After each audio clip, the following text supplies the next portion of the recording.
Hey everyone, Azura here. Once again, the new week of Chalice of War challenge is coming in 2 days.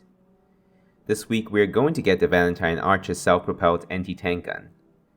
Today I'm going to talk a little bit about the tank history and interesting facts, but if you want to skip ahead to find out the most efficient way to unlock this tank through the challenges, I'll leave the timestamps in the description below. The Archer tank destroyer is based on a Valentine tank. It uses the same chassis, but with an engine upgrade. With this relatively small chassis, it does pack a big punch, 17-pounder anti-tank cannon. I'll show you some rounds comparisons here. You can see that the 6-pounder that the Valentine Mk.1 uses here in the center, the one on the right of it is used by the regular Sherman tank, then you can see the 17-pounder right next to it. It is massively bigger and more powerful than the 6-pounder. Because of the large size of this cannon, it is impossible for the tank to have a turret.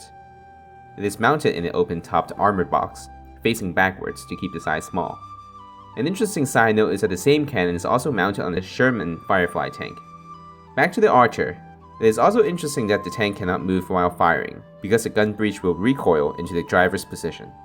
The driver has to physically leave his seat before they fire the shot. Its backwards design does allow the tank to escape with ease.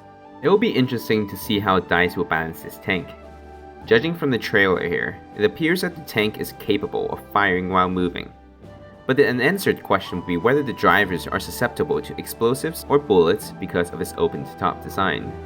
I personally think that the main driver will be immune to external damage, but we'll find out in a few days. Now we'll be discussing this week's challenge.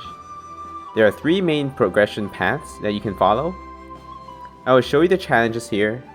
The middle path I believe is the easiest and most consistent. Both the top path and the bottom path require to disarm or arm an objective.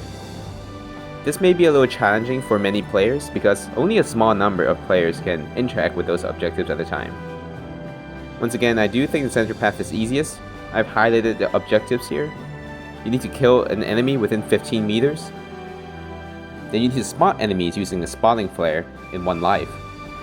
I recommend you to stop by the ammo station before attempting this because you may not get all 10 people with just 1 flare. And you need to win 3 rounds and complete 3 squad orders. These will be very easy, just keep playing the game. Quick game modes like TDM, Domination, or Squad Conquest will likely let you finish these very quickly. The last one will require you to inflict 500 damage using hand grenades.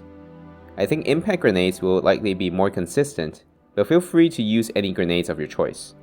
And that's really it for today. I'll give my thoughts on the Archer tank when it gets released. Please consider liking and subscribing to the channel if you think this video has earned it. I would really appreciate it. Have a good day, and I'll see y'all next time.